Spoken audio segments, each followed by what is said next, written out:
Boa noite a todos. Boa noite. Sejam todos muito bem-vindos à nossa casa, Casa do Consolador Prometido.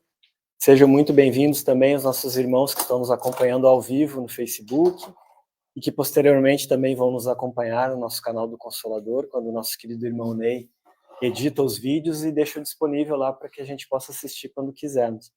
Então, uma boa noite a todos e sintam-se em casa, sintam-se acolhidos. Então, para iniciarmos o trabalho de hoje, eu gostaria de fazer uma leitura do livro Senhor e Mestre, de Carlos Bacelli, pelo irmão José. Fragmentos. Enquanto não logras a perfeição, te movimentarás em meio à transitoriedade de tudo o que te cerca. Conceitos que se modificam, opiniões que se alteram, horizontes que se ampliam. Verdades fragmentárias. O tempo é relativo e a existência é fugaz. Então, com essa mensagem, nos convidando à reflexão, eu convido a todos que assim o desejarem, para fechar os olhos físicos, não como uma forma ritual, mas como uma forma de nos conectarmos com Deus, nosso Pai, nosso querido Mestre Jesus, a espiritualidade amiga, os nossos mentores, trabalhadores da nossa casa. E vamos agradecer a todos eles a oportunidade de estarmos aqui essa noite, reunidos na Casa do Consolador Prometido, para ouvirmos e estudarmos o Evangelho do Cristo, as palavras do Cristo, aplicadas no nosso dia a dia. E possamos aproveitar o máximo tudo aquilo que aqui ouvirmos e que essas energias e os eflúvios que estamos recebendo também possam se espalhar para todos os nossos irmãos em humanidade.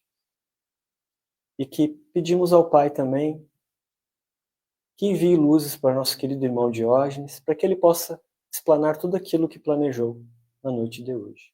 Que assim seja. Que assim seja. Então, de imediato, já gostaria de passar a palavra para o nosso querido irmão Diógenes Chaves, trabalhador da Casa Espírita Leão Denis, bem pertinho da gente aqui. Então, bom trabalho, tá, querido irmão? Boa noite. Boa noite. É uma alegria poder estar aqui no Consolador mais uma vez. É sempre uma satisfação contribuir um pouquinho com a doutrina que tanto me deu, tanto me consolou, e poder dividir um pouquinho isso com vocês aqui hoje. Bom, o tema que eu trago para a gente refletir hoje aqui é sobre a depressão. Eu vou fazer uma pergunta aqui, e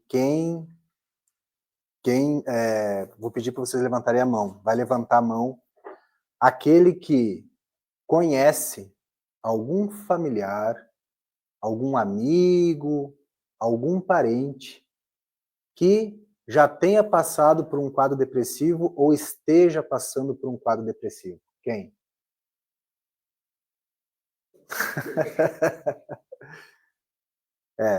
O que acontece é a depressão, ela tem sido a segunda maior causa de adoecimento no mundo. A Organização Mundial da Saúde já tem dito que da pandemia para cá já tem aumentado 25%. Junto com a depressão tem a ansiedade, que também é um fator para desenvolver depressão. Não que vá desenvolver, mas ela é um fator que pode ajudar muito a pessoa a desenvolver um quadro depressivo. Eu costumo dizer assim, que 50% do tratamento da depressão é a pessoa compreender o que é depressão. 50% do sofrimento da pessoa que passa por depressão é porque ela não sabe exatamente o que está acontecendo com ela. Ela só sabe que é um sofrimento, ela só sabe que aquilo é ruim e que às vezes ela precisa buscar ajuda, e ela vai no psiquiatra, emboleta de remédio, e ela bota toda a confiança dela naquele remédio, como se o remédio fosse salvar ela da depressão. E é isso que eu quero ajudar vocês hoje aqui. Eu quero trazer aqui um outro olhar para a depressão. Eu quero que vocês compreendam realmente o que é a depressão. o que acontece no nosso organismo, o que acontece na nossa mente e, principalmente, o que acontece no nosso lado espiritual. Tem alguns estudiosos, neurocientistas, pesquisadores, médicos, materialistas, que só consideram duas instâncias, cérebro e mente. Para eles, só existe o cérebro e a mente. E nós somos a nossa própria mente. Nós somos a nossa própria psique. Então eles vão dizer que quem produz a mente é o cérebro. O cérebro é quem produz a mente. E isso não faz sentido para o espiritismo e para os neurocientistas mais espiritualistas. Porque matéria não produz subjetividade. O cérebro é o hardware, é a máquina, é a parte física. A mente é o programa, é o software, é aquela parte mais subjetiva. Mas tem um terceiro elemento aí. Não existe computador físico e não existe software, por exemplo, o que está rodando agora, esses slides, sem uma força inteligente por trás para criar isso, para organizar isso, para programar isso. E quem é essa força inteligente? O espírito. A essência inteligente, cada um de nós. Aquilo que está sempre preservado, que nunca adoece, porque inteligência não adoece. Agora, o que ela produz, o que ela plasma no seu padrão mental, sim. E daí nós temos um adoecimento mental ou um adoecimento físico, ou os dois. Então, depressão, ele é um adoecimento mental e também um adoecimento físico, porque depressão também é uma doença, quando ela atinge o nível de gravidade, de severidade. Então, a depressão ela tem 3 fases, que o psiquiatra ou o psicólogo ele pode fazer essa avaliação através de um questionário para orientar ele num possível diagnóstico de depressão. Ou seja, a depressão ela pode ser leve, que é uma depressão que a pessoa fica para baixo, meio, né, sem vontade, e isso é muito relativo também, que depois eu vou explicar para vocês, mas é considerado uma depressão leve. Tem a depressão moderada, que é um pouquinho mais intensa, e tem a grave, aquela que a pessoa está fechada num quarto, não come, ou come demais, não dorme ou dorme demais, tem pensamentos muito negativos, de ação suicida. Então ela está na fase de exaustão, ela já está na fase depressiva maior. Depressão leve, depressão moderada, a gente resolve, a grande maior parte das vezes, com uma boa psicoterapia. Não necessitando, muitas vezes, ir para o medicamento. Mas, quando chega na fase grave, aí ela já somatizou, ela já atingiu a parte física, que ela já criou um desajuste nos nossos neurotransmissores. Ou seja, tem um déficit neuroquímico. E aí, eu sei que muita gente, às vezes, tem preconceito com o antidepressivo, com esses medicamentos. Né? Mas eles vão ser importantes para quê? Para restabelecer essa neuroquímica, para que a pessoa consiga ficar um pouco mais energizada, ainda que artificialmente, porque a raiz da depressão está lá na alma, como diz Joana de Ângeles. Mas ela fica um pouco mais energizada, ela consegue raciocinar melhor, ela consegue se concentrar melhor, e a psicoterapia flui muito melhor. Porque se não tomar o medicamento, ela está completamente refém da parte física.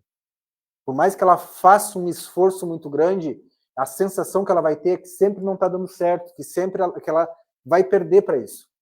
Então o medicamento ele entra nesse auxílio, tá? Mas então, pode trocar. É importante então que a gente compreenda que a depressão ela atua em vários setores. As causas da depressão não é uma só, ela é multifacetada, tem vários motivos que podem levar a pessoa a uma depressão. Eu trouxe aqui esse triângulo que está trazendo aqui essas 3 áreas que nos pertencem. A área orgânica, que tem a ver com o nosso corpo, a área psicológica, que tem a ver com nossos padrões mentais, a nossa mente, e a parte espiritual, tem a ver com a nossa essência espiritual, com a essência inteligente. E aqui eu vou explicar para vocês como a depressão funciona em cada área, até chegar na parte aqui espiritual, que é o que vai transcender a depressão. O que é transcender? É quando ela sai do campo material, ela sai dessa redoma materialista e ela avança. Ela vai entrar nas instâncias do mundo espiritual, ou da realidade espiritual. E como que é a depressão nessa realidade, né? Bom, do ponto de vista... Pode trocar. Fatores orgânicos. O que acontece, então, nos fatores orgânicos? É como eu falei para vocês. Quando nós temos uma queda desses neurotransmissores, os neurotransmissores são aqueles mensageiros, aqueles trabalhadorzinhos, que eles levam uma corrente elétrica de um neurônio para o outro. Tá? E vamos supor que tem um caminhão de mantimentos lá e nós temos que botar esses mantimentos aqui. Aí tem 10 homens aqui em fila que vai passando mantimento de um para um até chegar aqui. A gente descarrega isso muito rápido, né? Rapidinho. Agora, se eu boto 3 aqui, o processo é mais lento, não é? Então é isso. Quando diminui os neurotransmissores, o nosso cérebro fica com uma baixa energia, ele fica lento, as conexões são lentas, por isso que a pessoa ela vai deprimindo, ela vai ficando triste, ou ela vai ficando indiferente, ela vê o mundo de preto e branco, nada mais tem sentido, ela não tem mais ânimo para nada, e ela vai deprimindo. Por quê? Porque esses neurotransmissores estão em queda. E aí entram os medicamentos para ajudar nesse sentido. Tá? Outro fator muito importante também, que a gente não pode esquecer, mas a maioria esquece. Quando que vocês fizeram o último exame de sangue de vocês? Vocês lembram? E será que o doutor lá pediu, por exemplo, os níveis de vitamina B12, níveis de vitamina D, como que está funcionando a minha tireoide? Por quê, pessoal? Porque se eu estou com o meu nível de vitamina D muito baixo, que, segundo as referências do laboratório, é 21. Se o doutor olha, está 22, está bom. Calma. A vitamina D, ela tem que estar no mínimo 50, 60, ainda mais se a pessoa tem um histórico de depressão. A vitamina D é a vitamina do sol, mais ainda. A vitamina D é a vitamina do sol. Então, a pessoa que toma vitamina D, se ela está muito no sol, em tese, ela está captando muita vitamina D, metaboliza a vitamina D. Então, se a pessoa está com a vitamina D muito baixa, ela vai ficar com sintomas parecidos de depressão, ela vai ficar para baixo, desanimada, vai ver a vida sem graça, dá crises de ansiedade, ela fica muito mais ansiosa. A minha mãe foi para 12, vitamina D 12 na pandemia. Ela teve crises de ansiedade, crise de pânico. E ela foi fazer o exame, estava 12. Ela teve que subir, ela foi para 40 e poucos, quase 50. Então, a vitamina D é extremamente importante, a gente precisa verificar. Vitamina B12, lapsos de memória, desânimo, chega em casa, quer se jogar no sofá, né? Parece que não tem energia para fazer as coisas, procrastina. Vitamina B12 muito baixa. No momento que a pessoa leva essa vitamina B12 para 500, 600, leva a D para 50, 60, até mais, o que acontece? Boa parte daquela tristeza, daquele desânimo que a pessoa tinha, era problema físico, era orgânico. Então, uma das primeiras coisas que a gente deve fazer num tratamento psicológico para depressão é pedir para ver esses fatores, porque se a pessoa tiver isso em queda, é enxugar gelo. O medicamento não faz efeito como deve fazer, a pessoa não consegue reagir como deve reagir, a psicoterapia fica ali patinando. Então, é sempre importante a gente observar isso. A nossa tireoide também, que ela fica ali equilibrando a produção dos nossos hormônios no corpo. Se ela está desregulada, o que acontece? Dá uma desregulação hormonal, isso atinge o nosso humor também. A gente fica irritado, a gente fica bravo. O que é a mulher na TPM? Né? Algumas mulheres que ela tem às vezes, muita irritabilidade, fica de pavio curto, não sei o quê, e daí os homens reclamam, calma, isso é orgânico, isso é hormonal. Algumas mulheres têm que fazer reposição hormonal também. Então, isso atinge o nosso humor. Então, a gente precisa ver como que está o nosso corpo. É o nosso burrinho lá, que Jesus diz, né? O nosso burrinho, é a matéria que ele deu para nós, o corpo, essa ferramenta que a gente precisa cuidar com todo carinho, com todo cuidado. Porque, senão, se ele estiver desregulado, ele vai atingir o nosso sistema nervoso, o nosso humor. Tá?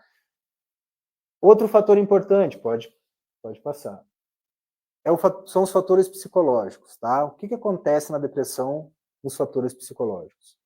A depressão, perdão, pode deixar aí, tá? nós vamos voltar lá no orgânico que faltou dizer. Às vezes, a depressão, ela é uma depressão bipolar.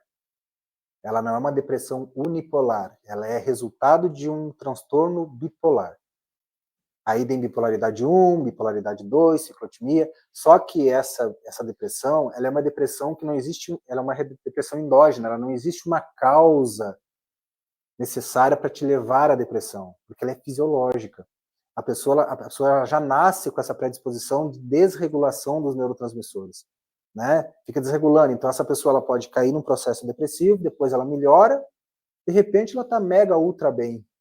Fica um tempo mega ultra bem, depois vai para a fossa de novo. E essa pessoa ela fica nessa desregulação de humor, que daí ela vai ter que tomar estabilizadores de humor, que o tratamento é um pouco diferente para a depressão. E às vezes, quando esse diagnóstico não é feito corretamente, a pessoa tem depressão bipolar e está tomando remédio para depressão bipolar. E aí piora a situação. Tem alguns pouquíssimos antidepressivos que vão servir para a bipolaridade, muitos outros não. Então, às vezes, o diagnóstico tem que ser bem feito. E às vezes essa depressão é bipolar. E a bipolaridade é um distúrbio, né? É uma questão cerebral. Então, a pessoa ela vai ter que não tem cura ainda, uma doença que não tem cura, que a pessoa tem que tomar medicamento pro resto da vida, estabilizador para estabilizar o humor. Um dos medicamentos é muito conhecido, que é o lítio. Tá? Então, isso é importante saber também. Tá? Vamos trocar ali? Já tá.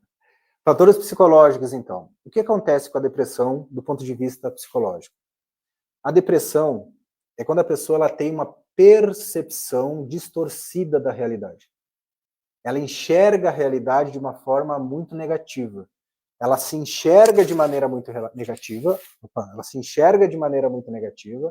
Eu sou um lixo, eu sou uma porcaria, eu só atrapalho, né? Eu não precisava mais estar aqui, as pessoas não gostam de mim, olha o jeito que eu sou. E ela começa com pensamentos muito negativos sobre ela. Ou pensamentos negativos sobre a vida, sobre as outras pessoas. As outras pessoas são melhores, as outras pessoas são mais felizes, são mais competentes, olha o jeito que eu sou. Ou senão ela olha para a vida, poxa, esse mundo aqui sem graça, por que eu estou aqui? Qual é a graça de estar vivendo aqui nesse mundo sem graça? Ou senão ela tem uma distorção do futuro. O que eu vou ser ficando aqui? O que vai ser da minha velhice? Qual vai ser o meu fim? Que graça eu tenho continuar aqui? Então ela tem essa tríade muito disfuncional. E isso parte de uma percepção, é de um padrão mental que está adoecido. E esse padrão mental fica produzindo pensamentos automáticos na tela mental. São pensamentos muito automáticos. Esses pensamentos, eles induzem a pessoa. Olha, né, some dessa vida. Olha, tu é uma porcaria, por que tu tá aqui? Não tem graça. A pessoa ela começa, vem esses pensamentos negativos porque o cérebro está adoecido. O cérebro está adoecido, a mente está adoecida. Não quer dizer que a pessoa seja isso. Isso é importante entender.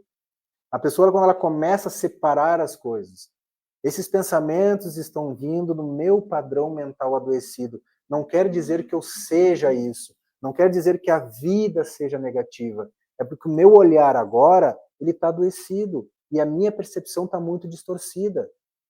Diante de um bom tratamento, seja medicamentoso, psicoterápico, espiritual, esse padrão ele vai melhorando, ele vai se reajustando, ele vai se reprogramando e eu consigo enxergar a vida de forma mais otimista, melhor. Então, cuidado com aqueles pensamentos que vêm. O que Jesus falou lá? Orai e vigiai. Vigiai o quê? Os pensamentos, porque Jesus já sabia. Tem muito pensamento aí que vem desse teu padrão mental que tu mesmo programou, dessas ideias, dessas percepções que tu mesmo tem da vida. E por que percepções muitas vezes distorcidas? Porque nós somos seres ignorantes em evolução, nós não sabemos tudo, e é natural que a gente interprete a realidade de forma muito distorcida, atingindo a nossa autoestima, nos jogando para baixo. Então, por isso, a importância da psicoterapia, porque na psicoterapia, o profissional vai ajudar essa pessoa a se autoconhecer, dela entender da onde vem essa depressão, por que eu desenvolvi esse quadro. Tá? E não tem nada a ver com a minha natureza, né, de eu não valer nada, de eu não servir para nada. Não, tu está com o cérebro adoecido, com uma mente adoecida, e nós temos que entender da onde vem isso. E a pessoa ela vai procurar se conhecer, vai fazer um cursinho de si mesmo. Através desse autoconhecimento, as coisas tendem a começar a fazer sentido. Que para uma pessoa num quadro depressivo, nada faz sentido. E ela precisa compreender por que aquilo está acontecendo com ela. Durante o processo terapêutico, ela vai, por exemplo, conectando o que a gente está vendo agora, conhecendo a depressão, entendendo por que ela está passando por esse quadro. Né? O que aconteceu lá na infância, de repente? Qual é a sua personalidade? Quais são as suas crenças que estão lá como verdades absolutas e faz tu ter uma percepção tão negativa de uma coisa, de alguma coisa? Entrou num processo de luto, não consegue sair, não consegue absorver a perda daquela pessoa. Vamos tentar compreender o que está acontecendo. E às vezes, acreditem, na primeira sessão, a pessoa ela fala pelos cotovelos, ela não para de falar. E ela sai aliviada de lá. E ela diz assim, nossa, como tu me ajudou. Eu disse, te ajudei escutando, porque eu não falei nada. Né? Porque às vezes a pessoa ela não tem com quem dividir, às vezes ela tem o preconceito das pessoas dentro de casa. Ah, porque isso é preguiça, isso é falta de uma vassoura, é falta de uma enxada, né? Mas a pessoa ela não está escolhendo ficar assim. Uma coisa que vocês não devem fazer para uma pessoa depressiva é chegar e dizer assim, ó, fulano, olha, tu tem uma casa, tu tem um carro, tu tá respirando, tu tem pessoas que gostam de ti, olha o sol, coisa mais linda lá fora, todo mundo aproveitando a vida e tu tá aí. Levanta, seja otimista, positivo. É a pior coisa que vocês fazem, sabe por quê? Porque ele vai concordar com vocês e vai tentar. Mas como organicamente ele não está acessível, o que vai acontecer? Ele não vai conseguir. E quando ele não consegue, ele se frustra. Ele vai dizer, meu Deus, eu sou um lixo de pessoa mesmo. Como eu sou ingrato. Eu tenho tudo isso e não... E aí, o que a gente faz diante de uma pessoa depressiva? A gente escuta. A gente pega na mão. A gente está ali para ouvir, não é para julgar, não é para criticar. O que nós mais fomos na vida foi ser criticado. A criança não suporta. Assim, a gente foi tão criticado na infância. Cara, arteiro, teimando, né? Então é sempre apontando um defeito, sempre xingando. Então a gente já vai para a fase adulta saturado de crítica. Se tu quer afastar uma pessoa de ti, critica ela. Pode perceber, tu faz uma crítica com uma pessoa, ela já se arma na tua frente. Tu tá falando umas coisas para ela, ela não tá nem prestando atenção no que tá dizendo, ela tá criando uma resposta para te dar. Porque vira aquele embate. Tu aciona uma crença dela, tu mexe numa ferida dela e ela se arma pro teu lado. Vira um confronto. Então a pior coisa que tem quando a gente quer aproximar alguém da gente, quando a gente quer ajudar alguém, é não ficar se comparando, é não ficar criticando, não comparando uma coisa ou outra. A gente tem que entender que aquela dor dela é dela. E a gente não se compara a dor com nenhuma outra. Porque o sofrimento não é por coisas, por fatores, por objetos. O sofrimento é por significado. A gente dá um significado para aquele momento na nossa vida, dá um significado para o trabalho, dá um significado para a família, seja para qual motivo que está levando essa pessoa à depressão, dá um significado para aquela perda do ente querido, e é isso que faz ela sofrer. Mas a maneira que ela significa jamais vai ser igual à minha, a tua, jamais vai ser. Então, é injusto a gente querer julgar o nível de sofrimento de alguém. Alguém que vai para, por exemplo, um pronto-socorro e tem medo de algodão. Tem gente que tem crise fóbica de algodão. Aí tu vai dizer, meu Deus, mas que idiota. Um algodão. Mas para ti, que tu não tem guardado um arquivinho de sofrimento intenso lá dentro, que quando tu era pequeno, tu era internado, e toda vez que tu dar injeção, tem que passar um algodãozinho. O cérebro foi captando aquela informação, pegando como um símbolo, e o cérebro diz assim, ó, toda vez que tu enxergar um algodão, te prepara, que vai vir dor, sofrimento, angústia. E isso fica lá no inconsciente. A pessoa, quando vai no hospital, enxerga um algodão, começa a ficar mal e não sabe por quê. Por quê? Porque lá dentro dela tem um significado atuando. Agora, tu não tem, tu não passou pela mesma coisa, então como é que tu vai sentir medo? Tu não sente, pra ti é uma bobagem. Isso é para tudo. Então a gente tem que ter cuidado quando a gente julga o sofrimento de alguém. A gente tem que acolher, tem que abraçar, tem que perguntar o que está acontecendo. Às vezes, sim, pegar na mão e levar para um profissional, porque sozinha ela não vai. Tem que fazer um esforço, levar para tomar um chimarrão, ir ali na frente de casa. Lembra que tem que pegar sol para poder o medicamento fazer efeito, para ela fazer uma fisioterapia no cérebro dela para ver se ela consegue reanimar. Então, o tratamento também não é só lá dentro do consultório, é em casa, com os parentes, com os familiares também. Tá certo? Pode passar. E aí? Fatores orgânicos. A gente tem que cuidar, tá? Fazer exercício físico, cuidar da alimentação. Isso tudo ajuda. Não é só por causa da alimentação, mas de milho em milho, a galinha vai pesando o papo. Né? Então, tem que cuidar desses fatores orgânicos, esses fatores que têm a ver com o nosso corpo, com a nossa parte física, tá? A parte psicológica, então, tem a ver com a percepção que nós temos, autoconhecimento, tentar compreender a dinâmica de tudo que está acontecendo. Do ponto de vista espiritual, aí a gente começa a transcender que nós temos uma vantagem muito grande de termos esse conhecimento espiritual. Porque se nós pararmos aqui rapidinho para a gente imaginar, de 3 a 4% da população brasileira é espírita. 3 a 4%. Eu vou dobrar isso daí, eu vou colocar 8%. Desses 8%, quantos médicos, quantos psicólogos tem nesses 8%? Diante do todo? Muito poucos.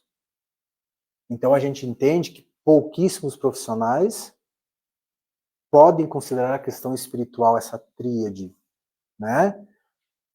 Claro que quando a gente fala de fator espiritual, a ciência já traz o fator espiritual como uma ferramenta de tratamento. Mas a ciência, ela não prova que a espiritualidade existe. Ela nem tem como fazer isso ainda. Mas ela entende que pessoas que alimentam alguma fé, pessoas que acreditam que tem uma força maior, um mentor espiritual, Deus, Jesus, Alá, Jeová, alguma força maior que está zelando por ele, que está cuidando dele, ele pode confiar. Então ele acha que ele não vai ser traído, que ele não está sendo traído por Deus, que se ele está passando por uma situação difícil é porque é preciso, é necessário, ele vai aprender com aquilo. Então, pessoas mais espiritualizadas que transcendem o mundo material, os estudos mesmo já mostram que elas têm muito mais resiliência, elas reagem melhor a tratamentos médicos, elas adoecem menos, são mais felizes. E isso a ciência tem mostrado, né? Desenvolver uma fé. Mas a doutrina espírita, ela nos traz um fator muito importante quando ela transcende, porque ela traz lá o processo reencarnatório, né? Ela traz a comunicabilidade dos espíritos, ela traz muitas outras coisas. Então, quando a gente fala de espiritualidade na depressão, o que Joana de Ângeles vai dizer? Que as causas da depressão estão no íntimo da alma. São questões que nós trazemos de vidas passadas, muitas vezes. Culpas, ressentimentos, questões mal resolvidas, que ficam lá, incomodando ainda. Então, são as predisposições reencarnatórias. Nós temos as predisposições genéticas, né? Mas também nós temos as predisposições reencarnatórias. E nós somos herdeiros de nós mesmos. Então, a gente traz isso com a gente. E, claro, algumas pessoas, elas nascem mais propensas a desenvolver depressão, que a gente vai chamar de temperamento melancólico. Sabe aquela criança, desde pequenininha, já mais quietinha, mais tristinha, qualquer situação que não agrada, ela já... E tem aquelas outras mais agitadas, mais alegres, mais... Então, às vezes, o espírito já reencarna com uma certa predisposição. Não quer dizer que ele vá desenvolver um quadro depressivo. Mas o que vai mandar muito é o ambiente onde esse espírito reencarna. O tipo de família, como é que é a relação de uma com a outra, o afeto, o acolhimento, porque em tese ela terá mais predisposição a sofrer, a sentir mais um impacto de algum evento na vida. Tá? Então, algumas pessoas já nascem predispostas. Tá? Isso vem da onde? A gente sabe que nós somos espíritos milenares. Isso já vem na gente. Então, a raiz da depressão, ela está mesmo nesses conflitos que nós trazemos lá no nosso íntimo. Tá? Influências de vidas passadas. Como eu acabei de falar, obsessão espiritual. O que acontece quando uma pessoa está passando por um quadro depressivo? Ela não está com a sua frequência vibratória muito baixa, como ela está muito negativa, ela fica mais exposta. E aí a gente sabe que tanto irmãozinhos que pode ter alguma questão com aquele espírito, né, ou algumas contas a acertar, e daí eles vêm para induzir, potencializar esses pensamentos negativos. A pessoa ela já tem por conta da doença os pensamentos negativos, eles vêm e dão aquela potencializada, né? Ou se não um irmãozinho mesmo que não tem nada a ver, mas ele está ali para incomodar, aqueles que estão ali só para atrapalhar, eles se aproximam, e daí com uma frequência alinha, essa pessoa ela tem uma carga obsessiva ali junto também, boicotando o processo. E ela não sabe. Mas nós espíritas sabemos, né? Então, isso também vai dificultando a caminhada ali no processo para sair da depressão. Alguém que fuma muito, isso é muito parecido, alguém que fuma muito e tem dificuldade de sair do vício. Não tem espíritos que ficam ali só sugando aquelas energias e instigando mais a vontade de fumar? Isso acontece também. Desânimo perante a jornada evolutiva. Eu falei para vocês que boa parte do tratamento é a percepção que a pessoa tem sobre a depressão e o conhecimento que ela tem sobre a depressão. O conhecimento é esse, ponto de vista orgânico, ponto de vista psicológico, e também tentar compreender qual é o papel da depressão na minha vida, ou de qualquer tipo de aflição. Qual é o papel? É um castigo? É uma punição? É um erro de Deus? Acertar uma flecha onde não devia? O que está acontecendo comigo? Por que logo eu estou passando por esse processo depressivo? Eu queria tanto estar bem, como aqueles que eu vejo na rede social, né? Vejo tantas pessoas alegres, felizes, só que não, né? Muitas vezes é só uma questão artificial, mas ela vai se comparando e ela pode ficar se perguntando por que justamente comigo depressão? E aí a gente precisa compreender, como Dr. Sérgio Felipe, ele é neurocientista, ele é pesquisador espírita, e ele fala que tudo na natureza é compensado. Porque a natureza, ela nunca sai do equilíbrio. A natureza está sempre querendo estar equilibrada, buscando a homeostase, porque por trás dela tem uma inteligência suprema comandando tudo. Então a natureza está sempre querendo compensar. Então, se eu tenho uma perna ruim, eu fico muito tempo, quase a minha vida inteira com uma perna ruim, o que vai acontecer com a outra perna? Ela tende a ficar mais forte, mais musculosa, mais firme. Ela ganha mais força, mais energia, para quê? Para compensar o meu equilíbrio. Ou a minha caminhada, enfim. Aquele que não enxerga, certamente ele vai ter uma percepção auditiva muito melhor do que a nossa. Porque a natureza compensa. Quando falta de um lado, ela tenta compensar de outro. E aí a gente se faz a pergunta, por que a depressão na minha vida? Por que eu estou com esse déficit na minha vida? Qual é o motivo? Qual é o sentido disso? Qual é o propósito? Certamente, outra área da minha vida está sendo potencializada. Porque isso está sendo compensado. Mas muitas vezes eu não vejo. Eu costumo dizer que a depressão é a cadeirinha do pensamento. Sabe quando a gente é teimoso, que às vezes a gente não quer parar para pensar, a gente não quer... Vem algo assim para dizer, agora tu vai pensar sobre ti. Agora tu vai fazer uma introspecção um tanto que forçada. Jesus disse, bem-aventurados os aflitos, porque esses herdarão o reino dos céus. Bem-aventurados os aflitos. Como assim? Sim, porque a gente pensa muito mais sobre a gente quando a gente está aflito, quando a gente está triste. Quando a gente está triste e está aflito, a gente pensa mais na gente, a gente entra em contato mais com a gente. Quando a gente está feliz, que tudo está dando certo, a gente só quer aproveitar, só quer gastar, só quer viajar, só quer curtir, né? Aí quando vem a vida e puxa o freio de mão, a gente toma aquele susto. O que está acontecendo comigo? Por que eu estou assim? Meu Deus. Aí começa a pensar sobre si mesmo. É como se a vida dissesse, para, quieta um pouquinho e senta aí. Vamos pensar sobre ti. Tem outras coisas que tu precisa refletir para te melhorar. Então a depressão muitas vezes é um convite da vida para dizer, olha, tu tem muito mais força do que tu imagina. Se eu não te cutucar, tu não vai descobrir. Tu não vai descobrir. Só que a gente começa a olhar para a depressão como algo negativo. Não é assim? A gente não gosta de sofrer. A gente é treinado desde pequenininho que tristeza é preguiça, é corpo mole. E a gente não gosta de sofrer, a gente não gosta de sentir medo, a gente quer reagir a tudo isso. Brigou com o namorado, 2 dias triste, chorando no quarto, quer tomar Rivotril, porque já está depressivo. A tristeza faz parte da vida. Ela é um processo natural da vida, que é um processo de introspecção. É uma maneira que a vida tem de nos dar uns puxãozinho para dizer, olha, vamos pensar um pouquinho sobre ti. E aí, aquele que procura psicoterapia, por que ele está lá? Ele vai lá para tomar chimarrão comigo? Comer umas pipoca, contar umas piadas? Ele vai lá porque ele está sofrendo. Talvez ele resistiu tanto em querer se conhecer, que um dia o sofrimento pegou ele e falou, agora tu vai te conhecer agora.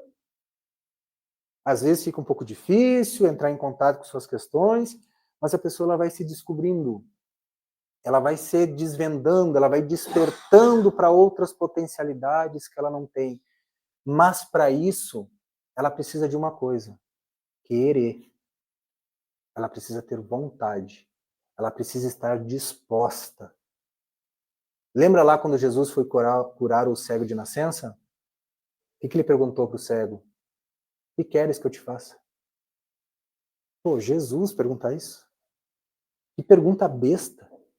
Jesus estava vendo o cara cego e me fez uma pergunta tão boba. Mas por quê? Mano, chamar Jesus de bobo, né? Tinha um ensinamento muito grande por trás daquela pergunta. E qual era? Eu preciso saber se tu quer. Eu preciso ouvir da tua boca. E daí ele falou para Jesus, agora sim, agora fechou o contato, né? Fechou o circuito, agora vai funcionar. Era isso que ele estava dizendo. É assim, ó, é 1 centímetro por dia, em 100 dias dá 1 metro. Da gente tentar se ajudar, um pouquinho a cada dia. Porque a gente sabe que se a gente se entregar, é mais dor ainda. É mais dor ainda. Eu costumo falar uma coisa que parece um pouco forçado, mas só para vocês entenderem. Qual é o melhor lugar do mundo quando a gente está em sofrimento? O fundo do poço. Por quê? Porque de lá tu não passa. As pessoas estão aqui. Elas vêm caindo. Pessoas tentando ajudar, oportunidades, reflexão e tudo mais, casa espírita. Vamos lá, pega na mão. Ah, não. Vai chegar uma hora que ela vai chegar aqui, aquela angústia vai ser tão grande, ela vai olhar para o lado esquerdo, tem um paredão, vai olhar para o direito, tem outro paredão, vai olhar para baixo, não dá mais. O que vai restar para ela? E é a partir daí que quando levanta a mão, o amor incondicional de Deus está sempre pronto para puxar. Sempre. Tem uma pintura de Michelangelo, eu acho, que é assim. É um dedo, um senhor velho representando Deus e o outro dedo assim, que representa nós. O dedo de Deus está esticadinho, mas quem é que encolhe? Nós que encolhemos. Ó. Então, depende de nós darmos o primeiro passo, acreditar na ciência, acreditar na ajuda profissional e também pedir ajuda. Pedir ajuda para um familiar, ou quando a gente mesmo enxerga alguém em depressão, tentar se aproximar aos poucos, porque essa pessoa às vezes ela não quer falar. Mas como eu disse para vocês, não julgando, não criticando, estando ali. Às vezes eu vou lá tomar um chimarrão, fica lá perto. Daqui a pouco pode ser alguma coisa. Né? Essa pessoa não está sendo forçada, pode ser alguma coisa. E é nesse momento que a gente vai estender a mão para auxiliar. Tá? Então, que a gente possa compreender que a espiritualidade, ela está sempre com a gente. Ela está sempre com a gente. A depressão não é um castigo, ou seja, qualquer outro tipo de doença. Né? A melhor cura é a própria doença. O melhor remédio para curar algo é a própria doença. Porque aquela doença, ela está ali para nos dar, não digo doença, mas um desafio que a gente está tendo na vida. Né? Porque o Sérgio Felipe vai dizer assim, que quando tu olha para a depressão e tu entende ela como um momento de potencialização do ser, porque é um momento de reflexão, de desafio, e é ali, a partir dela, que tu pode sair com uma maior imunidade psicológica, emocional, espiritual. É assim que a gente vai funcionando, né? A gente vai passando por desafios e vai pegando experiência. Imagina os de 60 para cima aqui. Situações que vocês passaram lá com 18 anos e situações que vocês passam hoje. Se vocês tivessem 18 anos hoje, vocês conseguiriam passar? Com a maturidade de 18 anos, 16 anos? Dificilmente. Mas hoje vocês passam. Por quê? Porque já tem uma maturidade. Se vocês pararem para pensar o que vocês já passaram na vida, as pauladinhas que vocês já tiveram, e estão aqui firme e forte, significa o quê? Experiência. Vocês são muito mais resilientes, muito mais fortes. Né? Eu, com a minha idade, quando eu tinha 18 anos, os perrengues que eu passava nos meus 18 anos, com a idade que eu tenho hoje, eu tinha de fichinha. Mas naquela época lá era complicado. Eu me assustava, ficava mal, né? Mas por quê? Se eu vou fazer uma linha do tempo, eu passei um eletrocardiograma, né? E hoje eu cheguei muito mais forte. A depressão, ela é um instante dentro da nossa caminhada evolutiva. Ela é um instante, milésimos de segundo. Só que para quem está nela, é muito dolorido, é muito sofrido. Mas, como diz Haroldo Dutra, o sofrimento tem dia e hora para acabar. O sofrimento não é eterno, não é para sempre. Até tem uma história que ele conta, não sei se vocês sabem, que ele disse que ele estava triste, para baixo, chorando, estava muito mal mesmo, assim. E ele sentou perto num banco, perto da igreja. E ali ele ficou chorando quietinho. E o padre viu. E o padre chegou perto dele e disse assim, meu filho, não tá bem, tá chorando? Meio sem jeito. Não, padre, tá. A vida que não tá fácil e tal. E o padre viu que ele estava mal, disse, chorando, disse, então, faz um favor para mim. Faz uma oração para Deus para mim e fala no meu nome.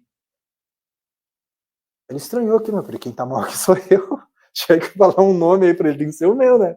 Mas por que falar o seu, padre? É porque tu tá mais próximo de Deus agora. Já que tu tá mais próximo de Deus, porque tu tá em angústia, tu tá em sofrimento, e acreditem, quando vocês estão angustiados, aflitos, tristes, é nesse momento que o mentor espiritual de vocês está mirando vocês.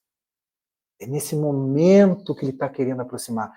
Quando a gente está super bem, ele fica assim, tá lá brincando, feliz, né, de boa. Agora, quando começa a ficar mal, ele começa a rondar.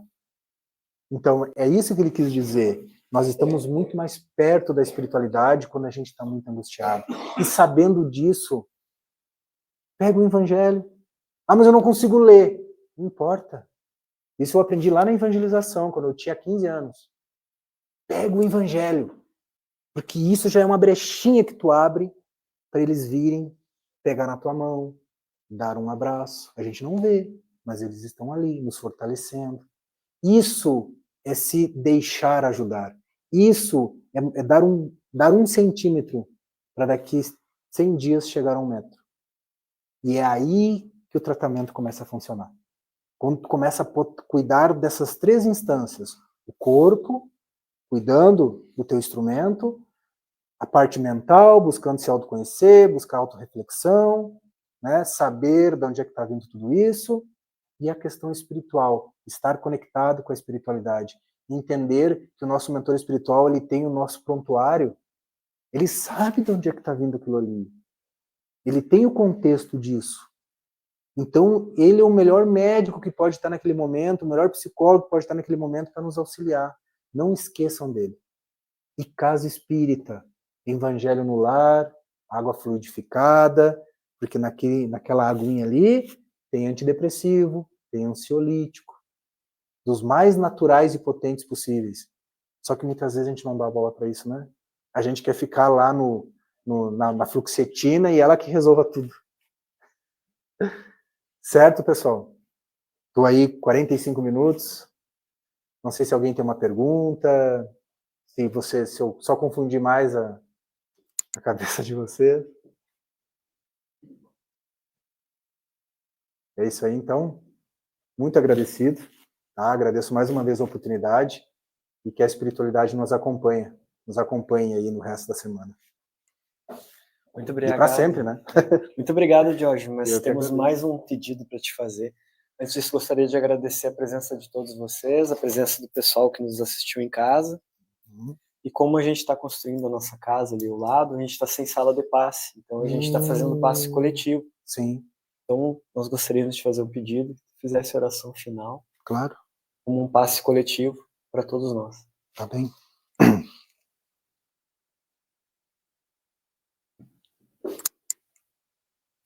Neste momento, então, agradecendo a presença do nosso Mestre Jesus, diante da possibilidade do amparo do nosso Pai Maior, dos benfeitores amigos que se encontram aqui neste momento, que cada um de nós possa receber aquilo que vem em busca.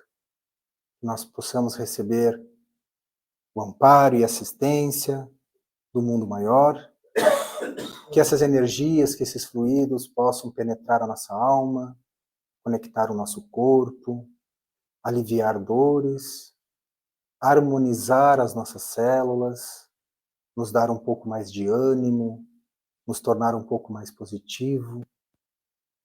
E que neste momento a gente possa guardar no fundo do coração a reflexão que foi deixada aqui e que a gente possa duplicar, multiplicar isso com aquele nosso irmão que precisa tanto quanto nós, ou que talvez precise muito mais do que nós.